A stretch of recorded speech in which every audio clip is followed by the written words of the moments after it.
Welcome. It is Mitch. I am on YouTube. If you haven't already, please click that subscribe button in the bottom right corner of the video. Trying to build this thing up. Green Bay coming off a nail-biter, a thriller, 24-22 win in Week 7 over the Houston Texans. We do this video every week to try to break things down and take a larger look at the snap count totals, what stood out, what it could mean for Green Bay on offense, defense, or special teams going forward. This one was pretty straightforward as far as what to lead off with. Many times on Sunday, when the Packers were on defense, this felt like the Eric Wilson game. And had Quay Walker not exited early with a concussion, obviously the Eric Wilson game would not have manifested into what it did against Houston. But Quay Walker did leave early with the concussion. Eric Wilson got green dot duties. You know, I was talking with one of my buddies during the game, and when Quay got hurt, we were kind of going over options as to who they could give the green dot to. I thought they would go with Isaiah McDuffie, and I realized McDuffie's snap count totals have gone down each and every week. The first 6 games before Sunday's game against Houston, when he was also elevated to a larger role because of the injury to Quay Walker, it actually had quite the domino effect on the linebacker position. I thought they would go with McDuffie over Wilson because Wilson really the last few weeks has just played when Green Bay's in its base, and even when they were in their base, he wasn't out there each and every time for the Packers. But the green dot went to Eric Wilson. He was out there for 89% of the snaps defensively. To put that into perspective for you, he played 89% of the snaps on defense. Elsewhere at linebacker, McDuffie played 69%. The rookie Ejrin Cooper played 64% of the snaps. Wilson finished with 6 tackles, 4 TFLs, 2 sacks. I mean, that's a full day. We've been waiting for a defensive end for the Packers, whether it be Preston Smith or Rashawn Gary, someone in that first unit. We've been waiting for a defensive end to have a multi-sack game for Green Bay as the worry started to creep in more and more with Rashawn Gary. We'll get to him later on down the road here in this video. But it was Eric Wilson. I mean, nobody had that on their bingo card, that Eric Wilson would finish with 4 TFLs and 2 sacks against the Texans. Because no one thought he'd be elevated to this role because, of course, he can't predict injuries. No one thought Quay Walker would be exiting with that concussion. Hopefully he's back sooner rather than later for Green Bay. I don't know that if you're Green Bay, I don't know that you want Wilson having a full workload each and every week. Quay Walker will obviously have to clear concussion protocol and be medically cleared to return for Green Bay. Don't know if that could be as early as this week against Jacksonville or if it could be 2 weeks down the road when Green Bay comes back home to host Detroit. I just saw a lot of chatter after this game, and it was spectacular. It was a phenomenal performance individually for Eric Wilson. I thought overall the defense looked really, really good in every single area outside of stopping Joe Mixon in the ground game, which I do think with this Texans offense, you have to pick your poison. They completely shut down C.J. Stroud, Stephon Diggs, Dalton Schultz, Tank Dell in the Houston passing game. I don't even think, did Tank Dell have a reception?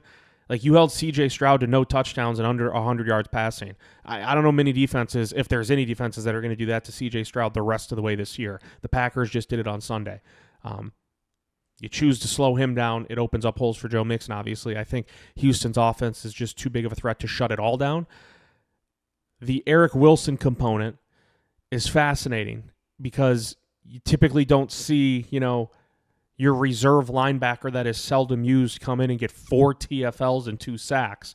You couple that with some of the, I would say, growing frustrations amongst the fan base with the lack of consistency coming from Quay Walker, and it all kind of, you add all those ingredients together, and I did see plenty of chatter on the Reddit pages and on Twitter with people saying, hey, I'm not opposed to Eric Wilson taking over for Quay Walker. It was really, really good on Sunday, and I don't think Quay Walker's had a game this year where he's had 4 TFLs and 2 sacks. My concern is the role that Eric Wilson has with this team and what fits him best and the Packers best.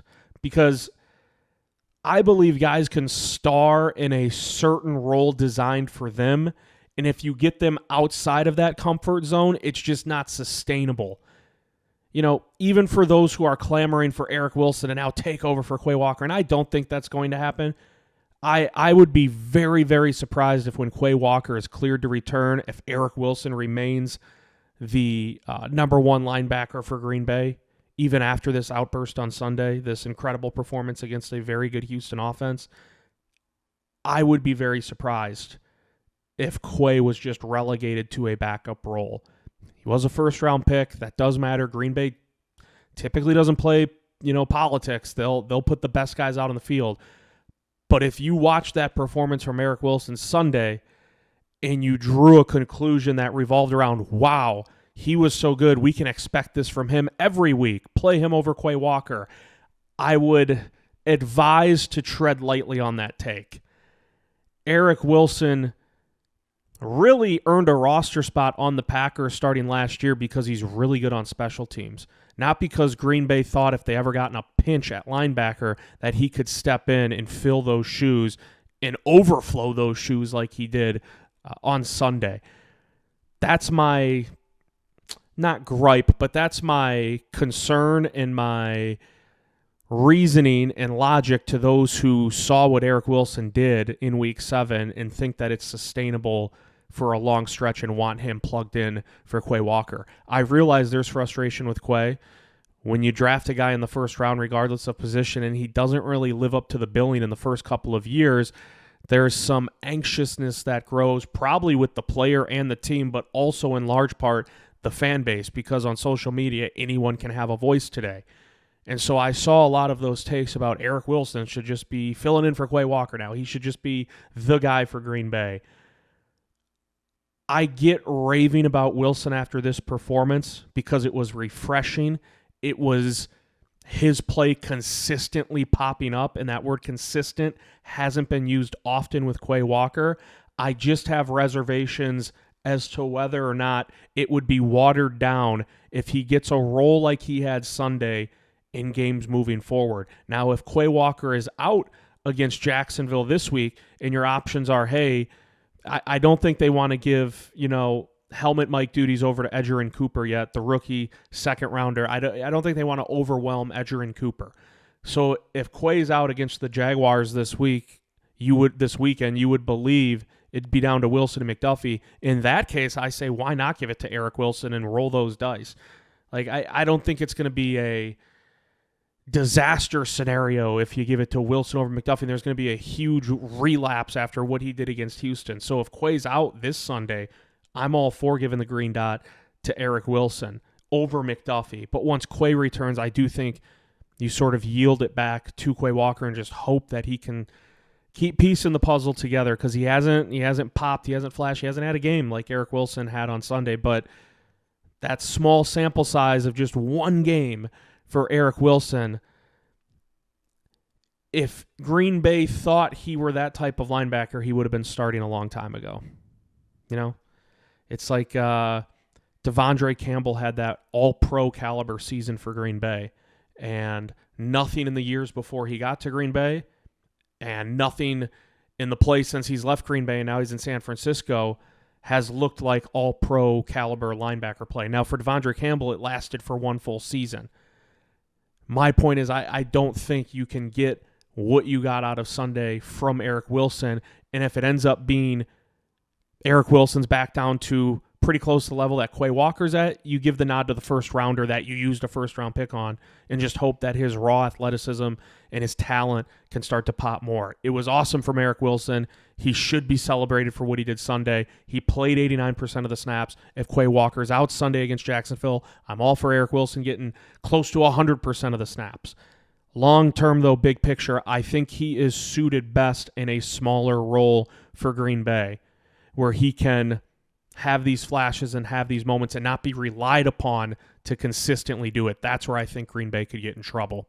It is Mitch I am on YouTube. Please subscribe to the channel if you haven't already. Packers snap counts, going over the Week 7 totals in the win over Houston. The edge rushers have been a topic of discussion for Green Bay pretty much all year, and really the lack of pass rush that they've gotten. I have harped on a few occasions. I think game plan and blueprint played a lot into that, trying to contain Jalen Hurts to within the pocket, trying to contain Anthony Richardson and Kyler Murray to within the pocket instead of letting them run wild.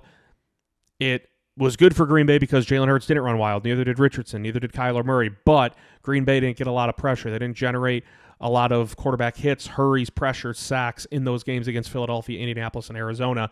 And the biggest, guy that was put on the radar was Rashawn Gary and his lack of really success.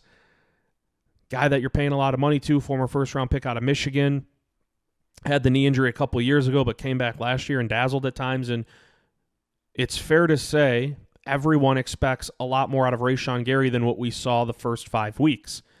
I thought Rashawn Gary, when I went back and rewatched, I thought watching it live, Rashawn Gary was really good Sunday. When I went back and rewatched, I thought Rashawn Gary was spectacular against Houston on Sunday. And I told you last week, C.J. Stroud is mobile. He's capable of getting outside the pocket and using his legs, but not to the degree of Kyler Murray, Richardson, or Hurts. Stroud wants to stay in the pocket. He wants to use his arm. Can't blame him.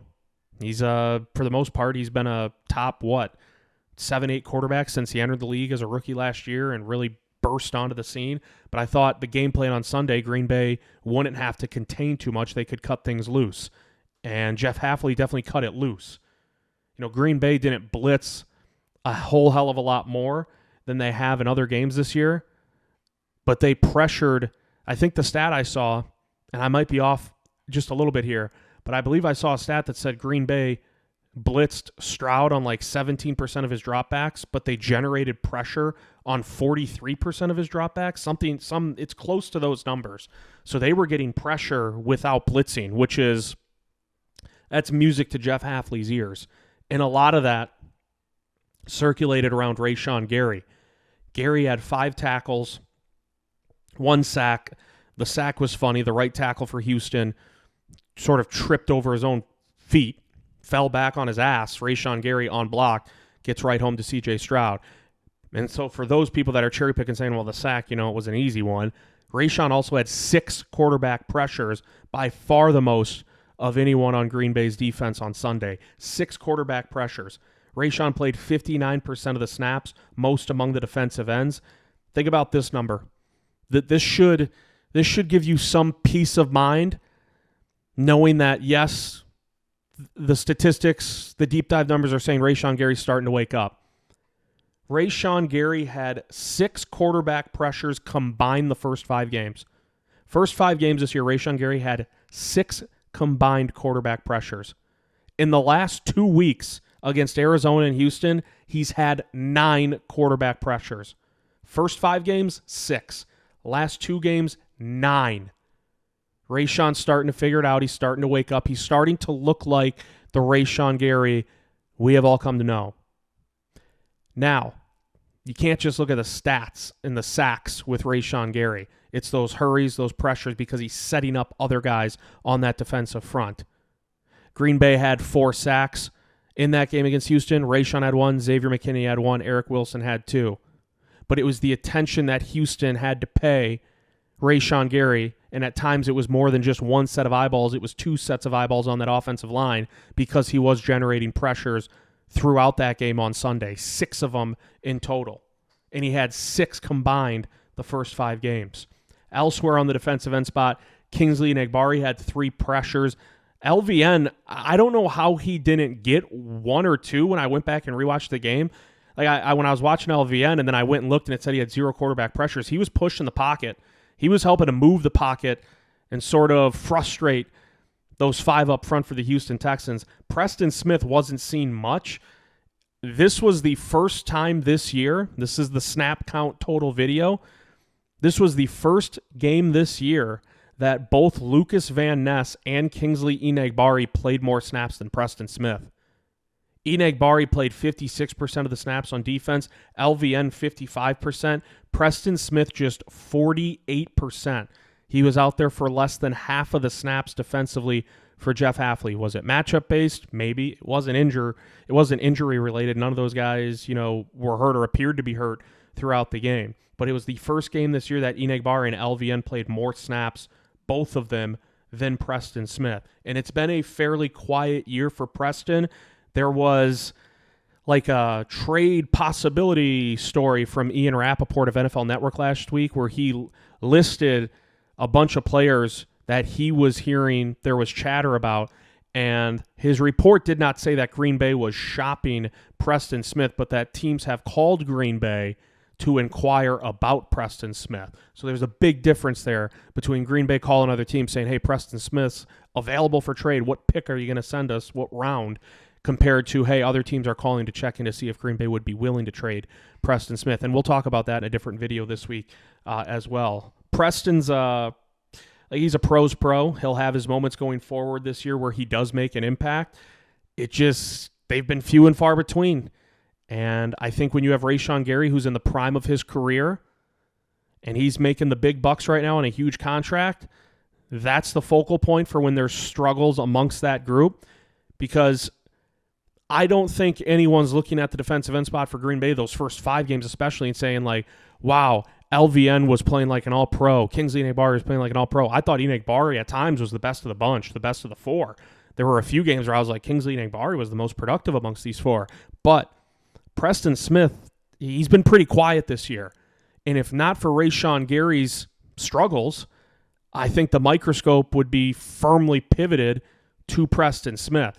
I think the fact that Preston Smith hasn't been brought up and the fact that he's been pretty quiet in a lot of games this year is due in part to Rashawn Gary's slow start and the fact that he was the first-round pick. He's in the prime of his career. He's on a big boy big boy contract now.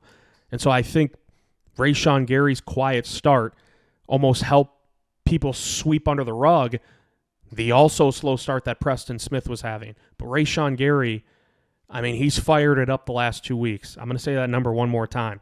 6 quarterback pressures the first 5 games, 9 the last 2 weeks, including a sack on Sunday of C.J. Stroud. It is Mitch. I am on YouTube. I'm going to say it again. You know I'm going to say it. Please subscribe to the channel. Trying to build this thing up. Snap count totals, Packers, Texans from Week 7. The secondary, it's an all-defensive edition of Packer snap count totals. This was what stood out to me when I went back and looked at everything. I need some more Javon Bullard. I do. I know it's hard for Jeff Hafley right now because that secondary at full strength just has a ton of depth. You know, there were a lot of moving parts when Jair Alexander missed those 2 games. You saw Nixon kick from the slot to the outside. You saw Bullard move from safety next to Xavier McKinney down to the slot. And you saw Evan Williams go from a reserve role to a safety spot, a starting safety spot next to the X-Man. Now that Jair's back and Green Bay's seemingly at full health in the secondary, there's going to be guys that get the short end of the stick. I just watched Javon Bullard, and the dude is like a pinball on the field, and I do think the premise of Javon Bullard plays better the closer he is to the ball is accurate. Played close to the ball, played the slot yesterday, or on Sunday, I should say, in that game against Houston.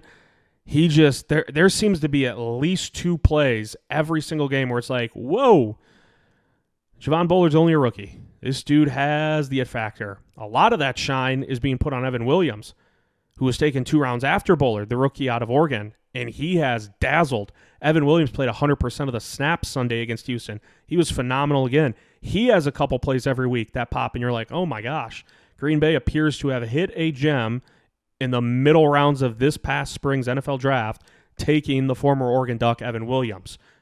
And because Evan Williams has been so good, and because Jeff Hafley has seemingly permanently moved Keyshawn Nixon to the outside, Javon Bullard's the guy on the short end of the stick right now when you look at the snap count totals.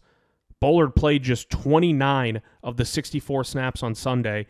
Evan Williams, Keyshawn Nixon, Xavier McKinney played 100% of the snaps. Keyshawn Nixon, the X-Man Evan Williams, played 100% of the snaps on defense. Jair missed just 1 snap. Bullard only played 29 of 64. It's just a full room right now, which is great overall in the grand scheme of things. It's a good issue to have if you're Jeff Hafley. I do think, though, they've got to find ways to get Bullard out there more. Now, I know the pushback on that. People would say, well, if you're going to put him back at safety, that means Evan Williams is out. We don't want Evan Williams to sit out. I get it.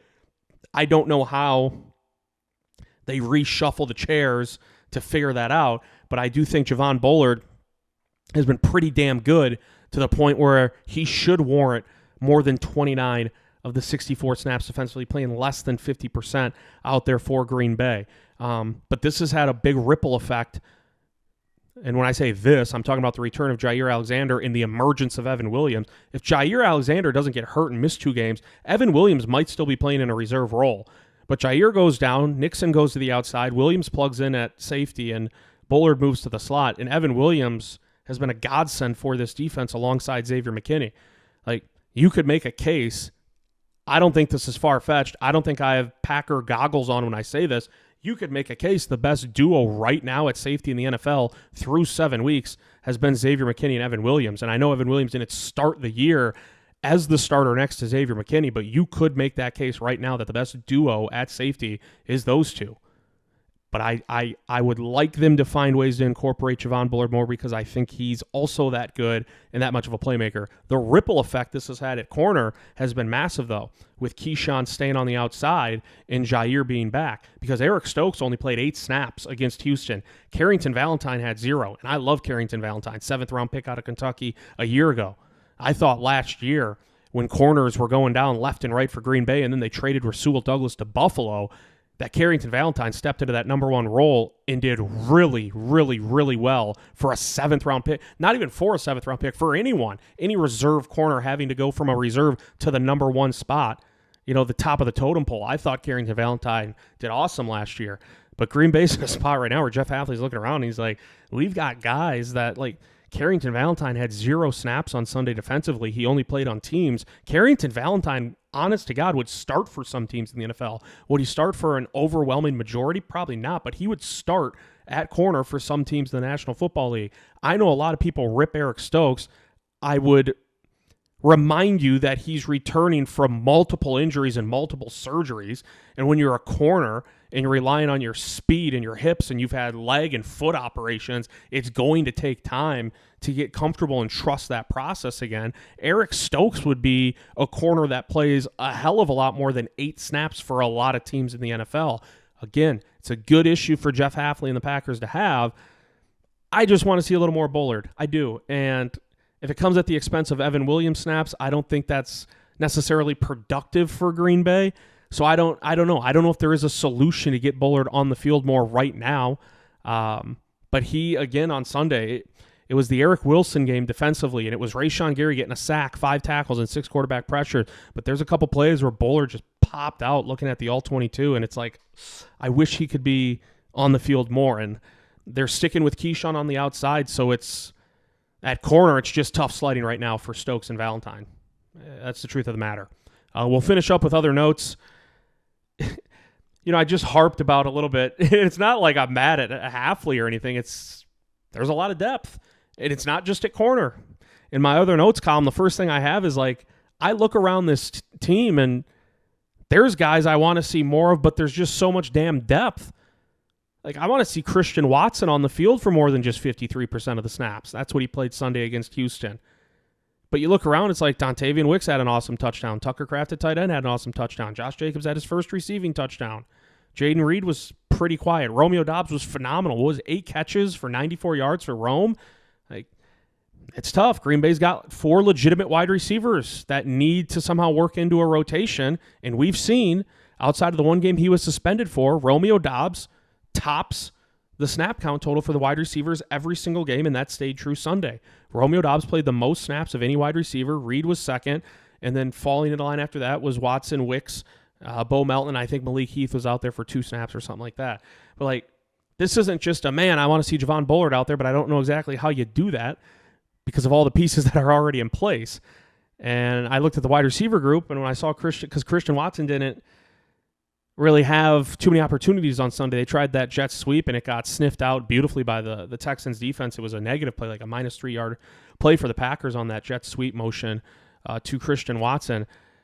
But I'm looking around, I'm like, I'd like to see Watson on the field more than 53% of the time. But how do you do that? It's not easy. I can sit here from the mountaintop and scream that they should be playing Watson and Bullard more, but whose snaps are you going to take away? You're not going to take snaps away from Jaden Reed. LaFleur has shown that he likes Romeo Doubs getting the most snaps of the wide receiver group.